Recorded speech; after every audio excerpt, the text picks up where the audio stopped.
And the topic for today is chronographs at US $50,000. Exactly right. Yeah, so each of us are going to propose two choices for these chronographs. And maybe we start by looking at what we are wearing today. I think all of us are wearing chronographs.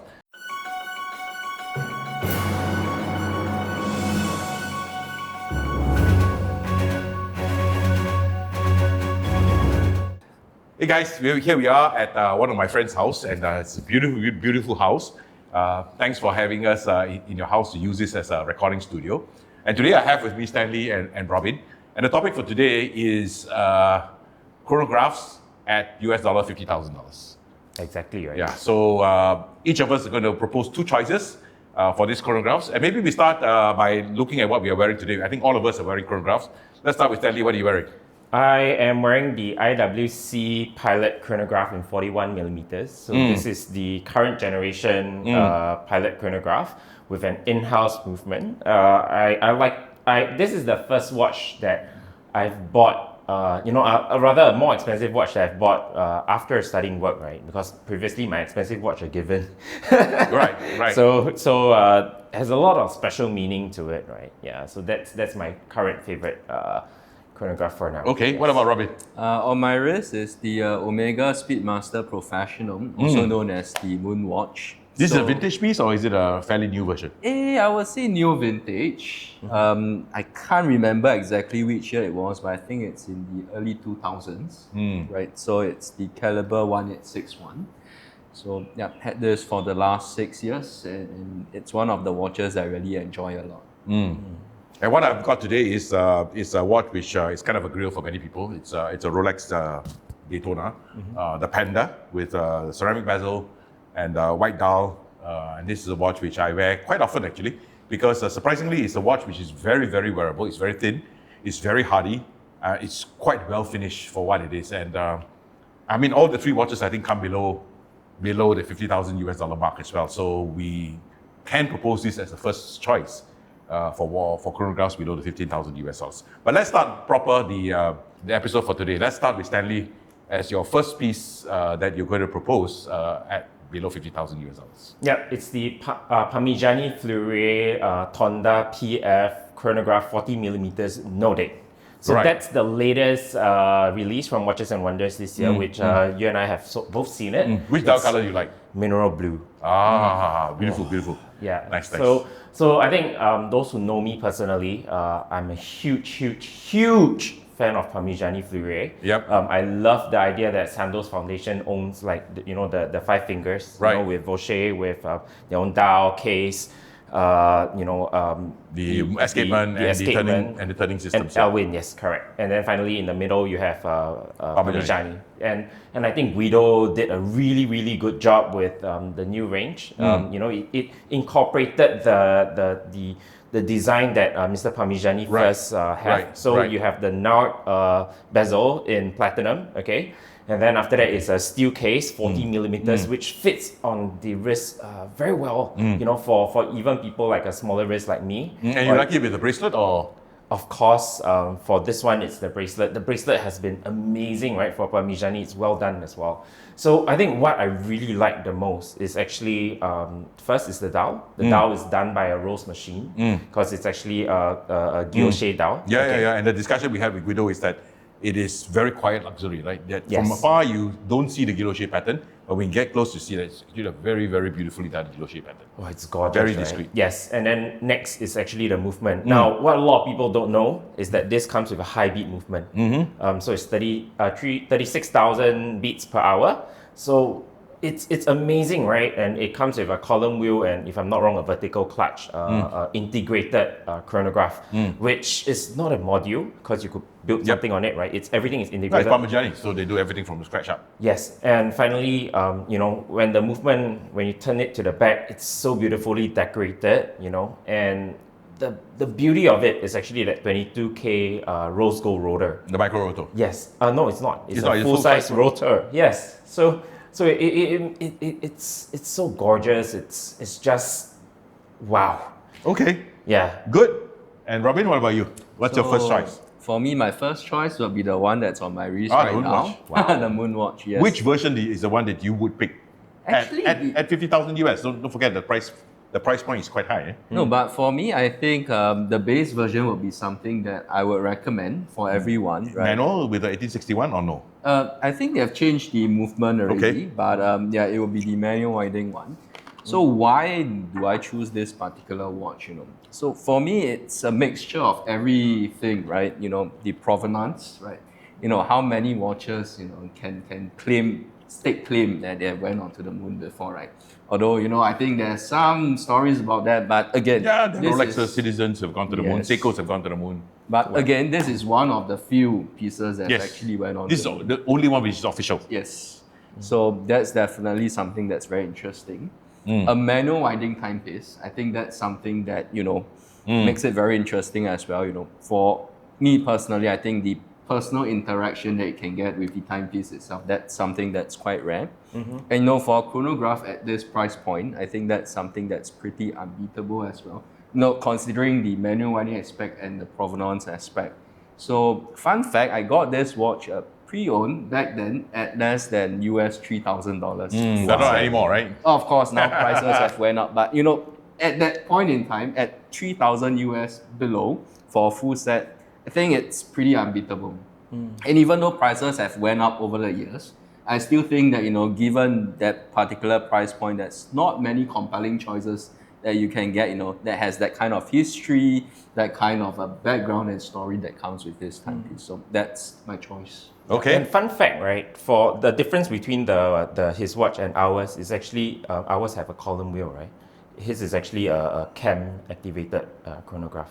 I Correct, right? never really studied that much into it. I just like the I'm story. not sure, but I think the new ones I have like the got watch, The manual winding ones does not. It still retains the cam activated ones, if I remember correctly. And then after that, the automatic ones are the new ones. are the newer ones that don't. Yeah. Sorry. So please go ahead, Peter. Okay, my first pick is going to be very mainstream. So it's my first pick is Vacheron. So it's a VC overseas, which is a very traditional choice as well. The chronograph. The one I really like is the one with the blue dial, kind of a lacquer on top. I like that kind of look. Of course, being a Vacheron, the finishing is excellent. It's very well done. The history and the provenance of the Vacheron, of the overseas line is also very interesting. It also started way back in the 70s when Gerald Jonta was working with Patek Philippe and Audemars Piguet, but George Heisite was working with Vacheron to create the original piece. And then the first 222, I went for the 222 launch as well, and that endeared me even more because that was when I got to really experience the new overseas when it was relaunched.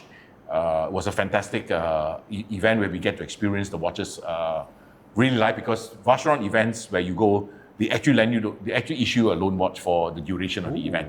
So I wore the watch for the whole 3 or 4 days that we were in Kyoto and Tokyo. And it was a really nice experience. And I really like the watch because of the look, because of the history, because of the provenance, because it's also kind of a watch which is sitting between a sporty watch and a dress watch at the same time. And it can pull itself off in both, in a military kind of field jacket like what I'm wearing today, or dressed up in a full suit. It looks equally good.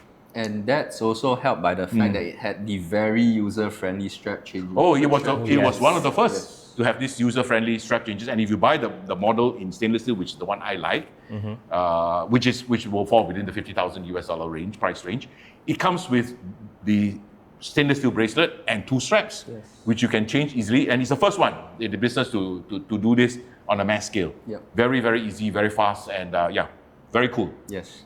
Yes. And what an amazing watch, right? So it's my turn again, I guess. Yes. It is a watch that I've wrote on Watches and Wonders this year as well, in 2025. It is not new. New in colorway, yes. It is the Louis Monet Time to Race. Now, this is a very, very interesting watch because it goes back to my love for cars as well. Okay, and we all know that Jean-Marie love cars, love car racing and things like that. So that this watch is a lot about that. And what's interesting, okay, is that every watch is like a piece unique. Because of the color and the number combination. Correct. So in every color, there's only 99 pieces, right? So and you could choose 1 to 99 And he once- doesn't repeat the color, right? Exactly. The number, right? Doesn't repeat the number, doesn't repeat the color as well. So every color, there's only 99 So which pieces. color and which number are you choosing? I really love the Fuji white. Oh, Yeah, because now Japan has a lot more meaning to it after last month. Okay. And I think it's really nice. You know, it has this nice red contrast to it with a nice white rubber strap, right? And that's a beautiful watch. And normally I don't really like skeleton watches, but this is very unique, right? And it's easily it's easy to read and things like that. Okay, and then next thing is actually the movement. Now the movement is done up by Concepto. Yes. Okay, but the base plate, it is in carbon fiber. Wow, so that's something that in automotive racing we use a lot, right? From Formula One all the way to Le Mans and things like that. It's carbon fiber that we are talking about. so you like watches? Like watches feel like on the wrist? Yes, and it's titanium, right? So it's amazing. It feels great on the wrist. It's a little bit different from the Parmigiani. Right. Parmigiani is a little bit heavier. Yeah, it's right? still with a platinum bezel, right? Exactly, right? So but this is less dressy. It's all the way towards the other end where you it's nice on jeans and Right. and yeah, a bad boy image, right? Okay. So wow, you know what an amazing timepiece. I loved it. I worn it like multiple times and it has just not gotten out of my mind. Yeah. Okay, that's a nice piece. Yeah. What so, about you, Robin? Robin. Number two. So for my second one will be the JLC Reversal Tribute Chronograph. Oh, that's a nice piece. Yes. So I've always had a thing for interesting reversals. So not just the time-only ones, but the ones with complications. So when they reintroduced this model a couple of years back, it was 2 something years. that Last year? Or the year Last before? Or the year before. The year before. Can't yeah. exactly remember. The year but before. The year before, yeah. So, it's something that really caught my attention because that's, I think, one of the very few chronographs that they have, reversal, under the reversal. Yeah, series. and it's a 4 movement, it's square. Yes. And, for me personally, I like to wear the reversal on the other side. Like what you wear always, right? Your own watch. Yes. So having that chronograph complication, but coupled with that I wouldn't say skeletonized now, but the transparent dial that really allows you to look at the movement itself and the components within it. I think it's a fascinating Yes. piece of watch, right? And the pricing is also very, very reasonable. Reasonable. Yeah. And on top of that, it's our team watch, right? Everybody in Deployant has a JLC reversal. Yes, but not this one. Not this one. Not this one. Nobody has this one yet. Yes. Yeah. Nobody has this one yet. But it's something that's interesting enough, right? And something that's a bit different from the usual. I mean, reversals is not really a common watch in Singapore. Right? But In the first fact place, that yeah. You have a Yeah. chronograph Yeah. complication that comes with it. I Yeah. think that really sets it apart. Yeah, excellent choice. Excellent choice. Wow. Yeah. And what's your last watch? My last choice is to go independent. Okay. So we go back to our friend Chapek. Xavier makes a chronograph. I mean, I would have loved to pick the Antarctic Rattrapran, but it's a little bit too expensive for that. It's beyond our $50,000 price range. So I will pick the slightly less expensive one. I don't know how you really pronounce it, but the Faubourg de Cracovie Tao. So it's got a white dial, which is really beautiful, very very classical white enamel dial, and of course the movement is fabulous. And as with everything done by Chapek, they do it really with earnestness. And if you look back on the 2 videos that we have done on the visit to the manufacturer, where Xavier actually walked me through the entire manufacturer, and it's basically totally open kimono. No secrets are kept. We show he shows everything. And he also took me to his suppliers as well. And many watchmakers don't want to tell you who the suppliers are because they want to keep it a secret. But he took me to his supplier, showed me everything and what they supply, how they supply, the problems he has with them, and we've seen everything, and we shared that with you as well. So I will link those 2 videos below as well. And I'm really, really impressed with Chapek because as a manufacturer of watches, making 1,000 watches a year, they're really honest and sincere about what they're doing. Just 1,000 watches, prices are very, very reasonable always. I think the Rattrapran, the split-second one for the Antarctic, is one of the best values in the market today. But of course, it's above $50,000 US, so above the price range that we're talking about today. But those are the watches that they have picked. Those are watches that I like. I personally like chronographs, so I have got quite a few of them. Maybe I'll just take a couple of minutes to talk about some of the chronographs that I have. Yes, So please. other than this Daytona, I have the original Langanzone datograph, which to me is the most significant chronograph ever made, full stop, including pocket watches and all that. Because when you flip the movement over, the design created by Reinhard Meiss and Gunther Blumlein is amazing. It's just, you just fall off the chair by looking at the movement alone. It's so beautiful they can stare at it for hours and still not get bored. And the activation of the chronographs are really, really nice. I also have one of the early Grand Seiko spring drive chronographs, the one with what they call the giant pushers. But I think they are fine. I like them. And the way in which this chronograph interacts is really different as well. You can pre-arm the chronograph to prevent the jumping. Like in an autofocus camera, you press a little bit the autofocus, and when you press the whole thing, the chronograph starts. Another really nice piece, very beautifully done. My piece itself, when I was in Shojiri, I actually brought it out, and they brought two ladies out to meet me, and I took photographs with them. I can't find the photograph, so I can't show it to you. But I took photographs with two ladies, and one of them assembled the case and the bracelet, and the other one assembled the whole movement. Wow. And because of the serial number of the watch, they can trace back to these two ladies who actually did the work. So quite amazing as well. And of course, it comes in within the price point. It comes in really within the price point because it's not more expensive than the Daytona. The Daytona today, I don't know what it is, maybe 22,000? 22,000 Singaporean dollars, Yeah, which is about 19,000. Yeah, 19,000 US dollars. Yeah. The Grand Seiko, about 17,000, 18,000 Sing dollars. So maybe 14,000, 15,000 US dollars. So both of them come within the price range as well. Yeah. So those are possibilities. Of course, the datograph now is a bit too expensive. Naturally. Yeah, and I have the original one in platinum without the power reserve, with a very, very short power reserve. It's 36 hours only, because it's got a Maltese cross which stops the chronograph, the movement, to prevent the falling slope of the last part of the top curve.